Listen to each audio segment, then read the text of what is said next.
I'm Shami Gloria. I'm from Tenkasi. I studied in a Tamil medium school, in a government school.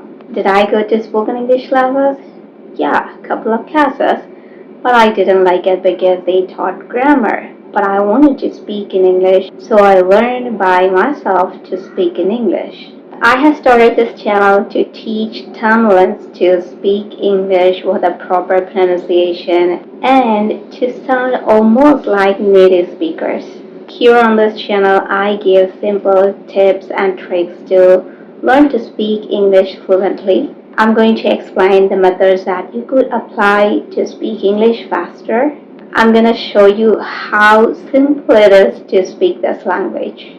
நீங்கள் தமிழ் பேசுகிறவங்க English பேச ஆசையாக இருக்குது, எங்கேயோ ஃபாரினுக்கு ஒர்க் போக போகிறீங்க, அதுக்கு கண்டிப்பாக பேசிக்காக இங்கிலீஷ் லேர்ன் பண்ணணும், இங்கிலீஷ் பேசணும், உங்களோட ப்ரொனன்சியேஷன் நல்லா ஆக்சென்ட் இம்ப்ரூவ் பண்ணணும் அப்படின்னா கண்டிப்பாக இந்த சேனலுக்கு சப்ஸ்கிரைப் பண்ணிக்கோங்க. கூடவே அந்த பெல் ஐக்கானையும் கிளிக் பண்ணிக்கோங்க. ஆங்கில உச்சரிப்பு படிக்கிறது கஷ்டம், சரியான ஆங்கில உச்சரிப்போட இங்கிலீஷ் பேசுறது கஷ்டம் அப்படின்னு நீங்கள் நினைக்கிறீங்களா? எவ்வளவோ ட்ரை பண்ணிட்டேன், முடியலடா சாமி அப்படின்னு ஃபீல் பண்ணுறீங்களா? வாங்க இந்த வீடியோவில் ப்ரொனன்சியேஷன் லேர்ன் பண்ணுறது, ஆக்சென்ட் இம்ப்ரூவ் பண்ணுறது எவ்வளோ சிம்பிள் அப்படின்ட்டு உங்களை கன்வின்ஸ் பண்ணுறேன். வாங்க வீடியோக்குள்ளே போகலாம். ஒரு சில விஷயங்களை நம்ம லேர்ன் பண்ண ஸ்டார்ட் பண்ணிட்டு இடையிலே நம்ம ஸ்டார்ட் பண்ணுறதுக்கு மெயினான ரீசன் என்ன அப்படின்னா, எங்கேருந்து நம்மளுக்கு ஸ்டார்ட் பண்ணணும்னு தெரியல, அது எவ்வளோ ஈஸிங்கிறத நம்ம புரிஞ்சுக்கல.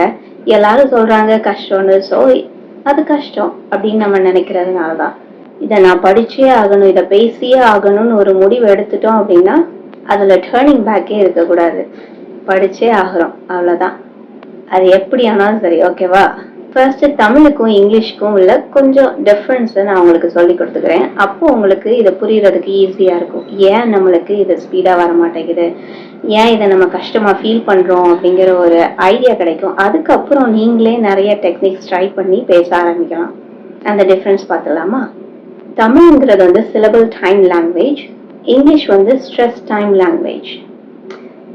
Syllable time language and stress time language அப்படின்னா என்ன? சிலபிள் டைம் லாங்குவேஜில் நம்ம சிலபிளை ஈக்குவல் இன்டர்வல் ஆஃப் டைமில் சொல்லுவோம். அதே இது ஸ்ட்ரெஸ் டைம் லாங்குவேஜில் அது ஒரு ரிதம் பேட்டர்ன் இருக்கும், ஒரு பீட் மாதிரி ஃபாலோ பண்ணுவோம், நிறைய ஏற்ற இறக்கங்களோட இருக்கும்.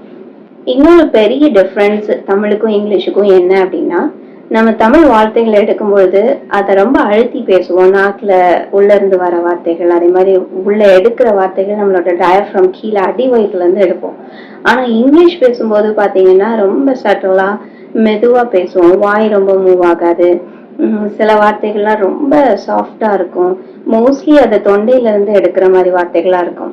ஸோ இதுலேருந்து என்ன தெரியுது அப்படின்னா, தமிழ் பேசுகிற ஸ்டைல் வந்து டோட்டலாக டிஃப்ரெண்ட் ஃப்ரம் இங்கிலீஷ் ஸ்பீக்கிங். இதுதான் ஃபர்ஸ்ட் ரீசன்.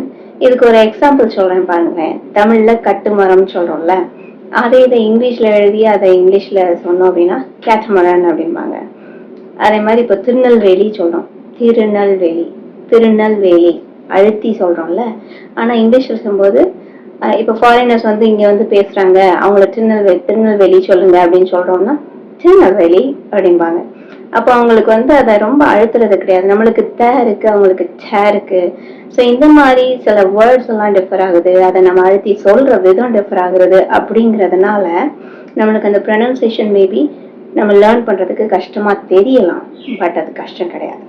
ஸோ இதுக்கு நம்ம என்ன பண்ணலாம், என்ன படிக்கலாம், எதுலேருந்து ஸ்டார்ட் பண்ணலாம் அப்படிங்கிறத நான் இப்போ சொல்ல போறேன். ஃபர்ஸ்ட் வந்து எக்ஸசைஸ், மவுத் எக்ஸசைஸ். மவுத் மசில்ஸை ரிலாக்ஸ் பண்ணுறதுக்குரிய எக்ஸசைஸை நம்ம பண்ண போகிறோம்.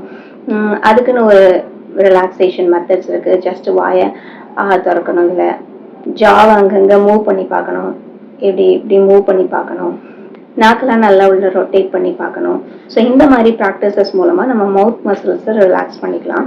இன்னொரு மெத்தட் என்னென்ன அப்படின்னா, நம்ம வந்து ஒரு சில லெட்டர்ஸ் இன் இங்கிலீஷை எப்படி ப்ரொனவுன்ஸ் பண்ணுறதுன்னு ப்ராப்பராக படித்தோம்னாலே ஓரளவுக்கு நம்ம ப்ரொனன்சியேஷன் நல்லாயிருக்கும்.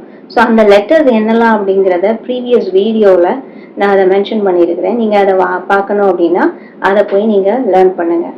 ப்ளஸ் அந்த லெட்டர்ஸ் எப்படி ப்ரொனவுன்ஸ் பண்ணுறது, அந்த குறிப்பிட்ட லெட்டர்ஸை எப்படி ப்ரொனவுன்ஸ் பண்ணுறது அப்படிங்கிறத ஒரு சில எக்ஸாம்பிளோட நெக்ஸ்ட் வீடியோவை நான் க்ரியேட் பண்ணுவேன். கண்டிப்பாக அதையும் பாருங்கள்.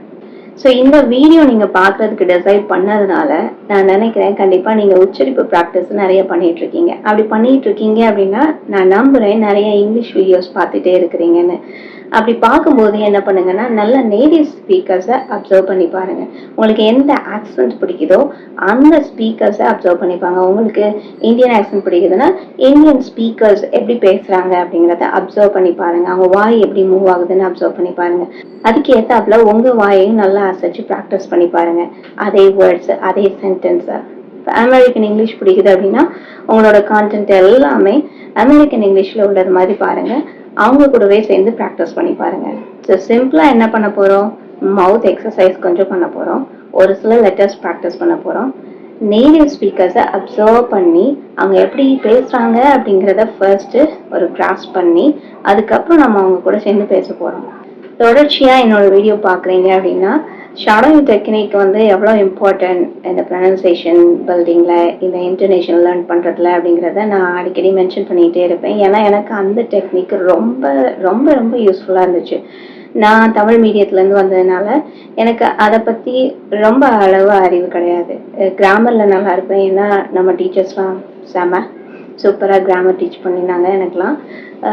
கிராமரில் நல்லா இருப்போம், சென்டென்ஸ் ஃபார்மேஷனில் நல்லா இருப்போம். ஆனால் ஸ்பீக்கிங் வரும்போது அந்த ஃபோனட்டிக்ஸ் அதெல்லாம் லேர்ன் பண்ணியிருக்க மாட்டோம்ல. ஸோ அது எனக்கு ஒரு ஸ்ட்ரகிளாக இருந்துச்சு. ஸோ அதனால் எனக்கு ஷடோயிங் டெக்னிக் செம்மையாக ஒர்க் அவுட் ஆச்சு.